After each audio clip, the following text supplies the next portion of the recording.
서울 여의도 광역방송센터입니다. 어제 정치 분야 대정부 질문을 시작으로 나흘간의 국회 대정부 질문이 진행되고 있습니다. 더불어민주당 최고위원 고민정 의원과 함께 정치권 현안 이슈 얘기해 보겠습니다. 의원님 안녕하세요. 네, 반갑습니다. 좀 늦긴 했는데 최고위원 당선 축하드립니다. 네, 고맙습니다. 이게 전 경선 초기부터 정청래 의원과 함께 양강을 형성하면서 안정적으로 들어가셨는데 최고위원회 당원 대의원 국민들이 고민정이라는 정치인을 민주당 최고위원에 밀어 올려주신 이유 뭐라고 보고 계시나요? 야당으로서 여당에 대적할 수 있는 사람으로 저를 평가해 주신 것 같고요. 그리고 이제 민주당의 미래에 투표해 주신 게 아닌가. 이제 젊은 정치인이잖아요. 초선임에도 불구하고 많은 분들이 찍어 주셨던 이유는 향후 5년 후, 10년 후에 민주당의 미래에 대해서 투표를 해 주신 거라고 생각하고 있습니다. 뭔가 앞으로 더 많이 하실 것 같은 뉘앙스를. 그래야죠. 일단 대정부 질문 얘기는 좀 뒤에 하고 저는 한 사람의 여성이기도 하지만 또 딸 아이의 엄마이기도 합니다. 이게 지난주 금요일 최고위원회의 그리고 어제 월요일 최고위원회의에서도 그 신당동 그 스토킹 피살 사건 관련해서 안타까움을 계속 표현을 하셨는데 마음이 좀 많이 아프신 것 같습니다. 네, 남일이 아니라 제 일 같다는 생각이 너무 강하게 들었고요. 그리고 매번 그런 사건이 터지면 정말 그 여성들 대부분 다 그럴 겁니다. 집단적 두려움과 공포에 떨게 됩니다. 혹시 나한테도 그런 일이 닥치진 않을까? 내 딸아이는 괜찮을까 하는 생각이 드는 거고요. 그리고 또 이런 사건이 터지면 혹시나 페미니즘 혹은 남녀 갈라치기 이런 시선으로 바라볼까 봐 또 스스로 자기 검열하는 것들도 있습니다. 결국은 정치에서 이 문제를 풀어야 되고 법적으로 안전할 수 있는 사회를 만들어줘야 되는 것입니다.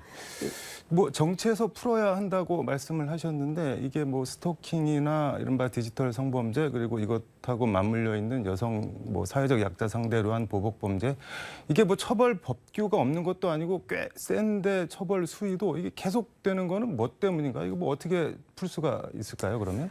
여러 가지 허점들이 있는데요. 작년 10월에 이 스토킹 방지법이 발의가 되고 시행이 됐지만 이 여성분께서 한 번, 두 번이나 고발을 했습니다. 그랬음에도 불구하고 결국은 이 사건이 터졌거든요. 왜 그때 이 구속영장이 기각됐던가? 첫 번째 때는 아예 기각이 됐고요.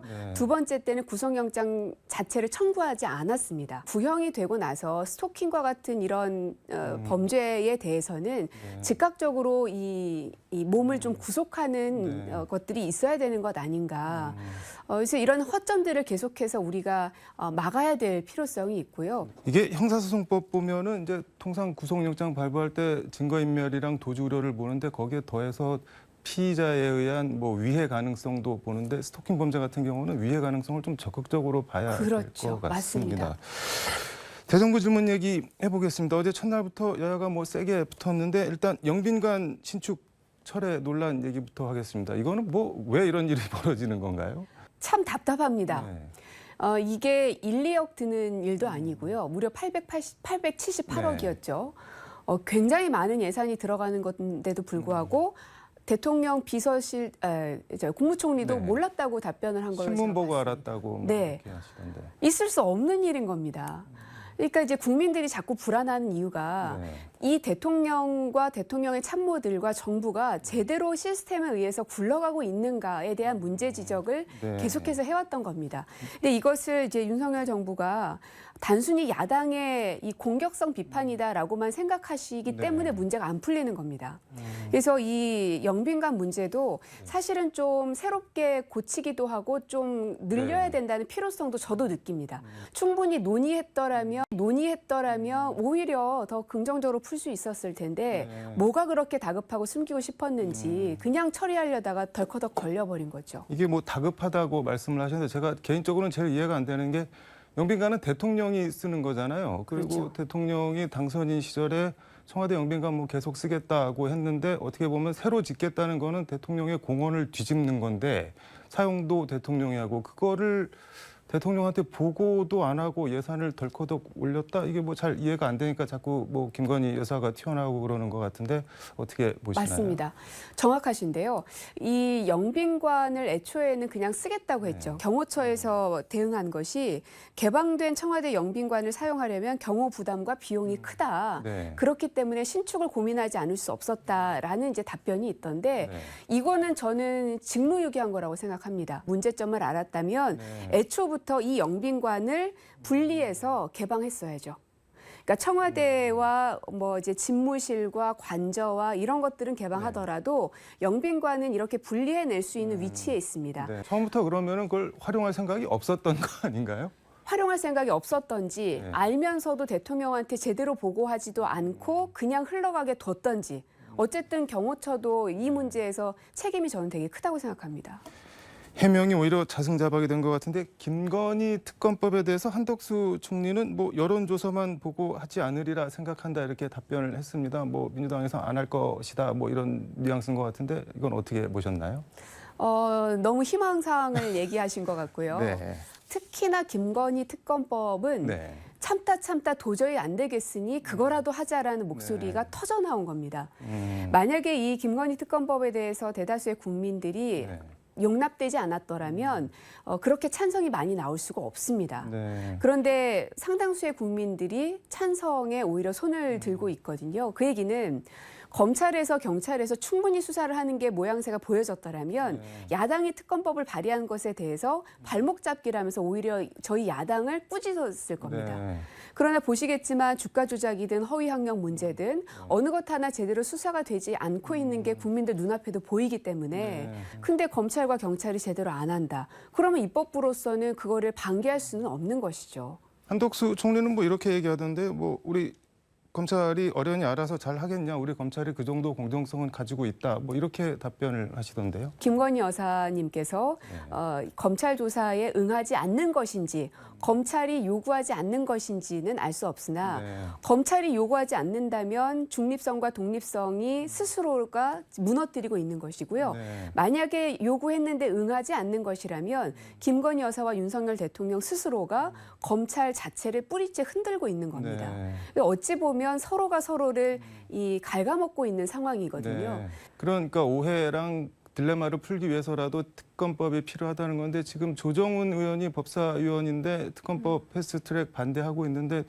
그럼 뭐 현실적으로 할 수 있는 방법이 없는 거 아닌가요? 어떻게 보면? 제가 알기로는 조정훈 의원님께서 한번 의견을 듣겠다 해서 몇 날 몇 시에 만나자 네. 하고 이제 일반 국민들에게 의견을 물었던 걸로 알고 있습니다. 아마 내일 정도인가요? 이번 주 금요일 9시 금요일인가요? 반에 하신다고 예. 하더라고요. 네. 그때 이제 의견들도 들으시면서 나름의 또 판단을 하시리라는 생각이 들고요. 네. 결국은 이제 정치라는 게 서로 이렇게 논의하고 협의하는 과정이기 때문에 저는 조정훈 의원님이 충분히 그런 과정들을 거치실 것이고 저희들도 최대한 설득하려는 노력도 필요하다고 봅니다. 알겠습니다. 조정훈 의원은 내일 모시기로 했으니까 한번 자세히 좀 물어보도록 하겠습니다. 네. 이재명 대표 수사 얘기 해보겠습니다. 어제 뭐 이재명 대표 수사가 정치보복이라고 생각하냐는 질의에 한동훈 법무장관이 범죄 수사다 이렇게 딱 잘라서 얘기를 했습니다. 어떻게 보시나요?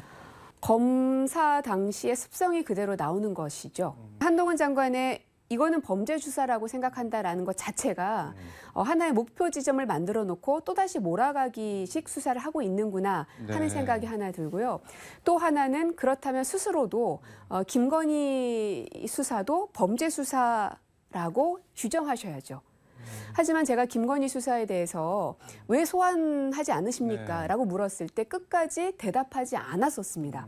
어떤 조사의 방식이 있느냐고 물어봤지만 그것조차도 대답하지 않았습니다. 그 뭐 이 김건희 논리대로 수사를 말씀하시니까 어제 뭐 김건희 여사에 대해서 수사지휘를 해야 되는 거 아니냐 그랬더니 정파적 접근이다. 김건희 여사 뭐 수사 지휘하라고 하는 건 그럼 뭐 이재명 사건도 내가 수사 지휘하랴 뭐 이런 식으로 답변을 하던데 그건 또 어떻게 보셨나요?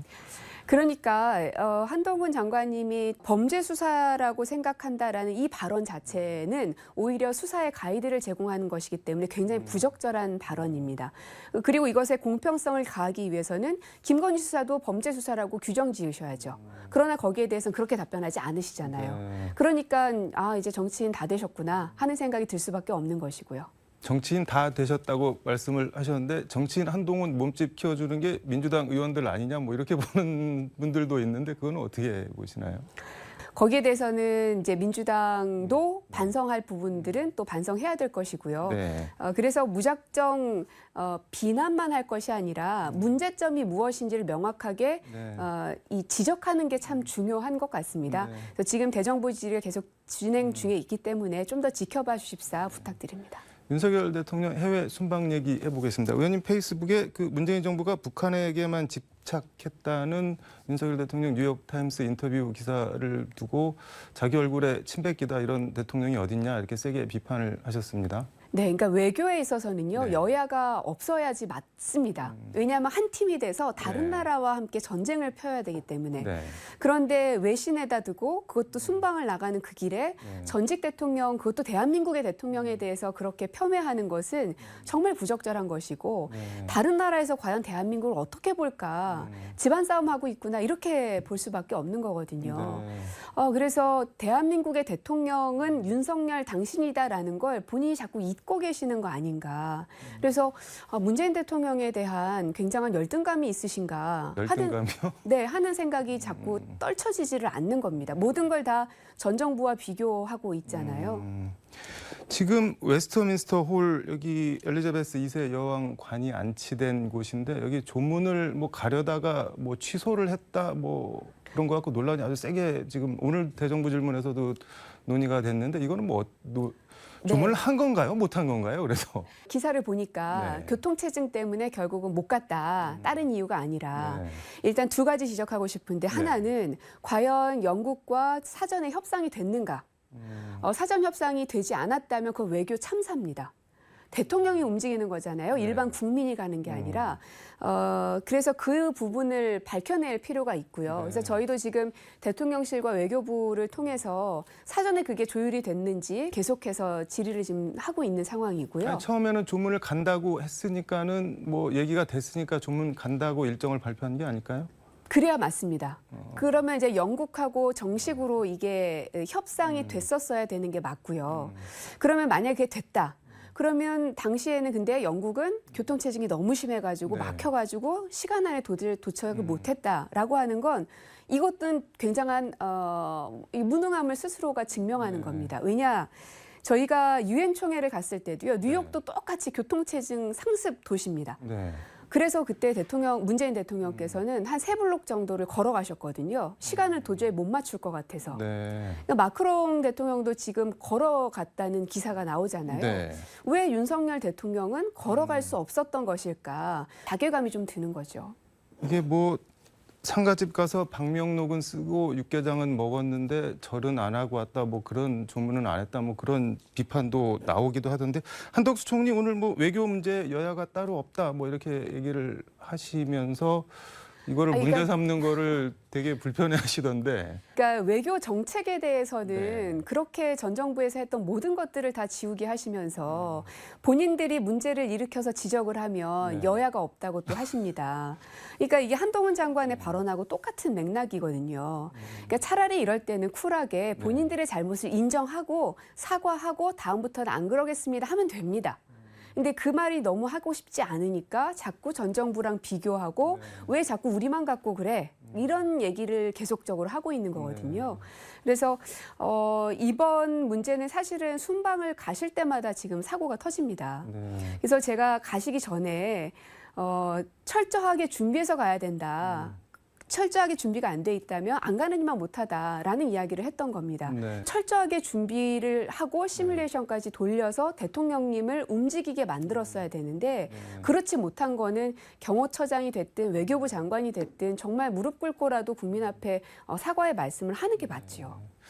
알겠습니다. 시간 관계상 하나만 더 물어보겠습니다. 곧 있으면 지금 상임위가 과학기술정보방송통신위원회 시절 이제 국정감사가 시작하는데 뭐 어떤 점에 중점을 두실 계획인지 한 말씀 듣도록 하겠습니다.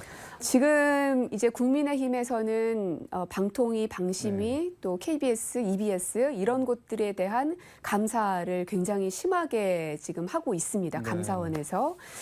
이것이 먼지털이식 수사가 그 감사가 아니냐라는 지적들을 하고 있는데 저 또한 거기에 대한 문제점을 계속 파고 들어야 될 것 같고요. 네. 예전에 권성동 대표께서 네.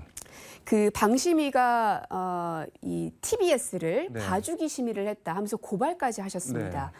그래서 제가 방심위가 정말로 TBS만 봐줬는가 하고 이제 자료를 살펴봤더니 네. TV조선도 문제없음이 4건이었고요. 채널A도 문제없음이 3건이었습니다. 네. 그 논리대로 하면 TV조선과 채널A까지도 다 봐주기 심의를 한 네. 거라고 봐야 됩니다. 그러니까 이처럼 논리적으로 맞지 않는 것을 가지고 무리한 고소고발을 일삼고 있습니다. 국민의힘에서. 네. 여기에 대해서는 이제 국감을 통해서 하나하나 지적해 나가야 될 것 같습니다. 알겠습니다. 오늘 말씀 여기까지 듣도록 하겠습니다. 네. 고맙습니다. 네, 지금까지 서울광역방송센터에서 민주당 고민정 최고위원과 함께 전해드렸습니다.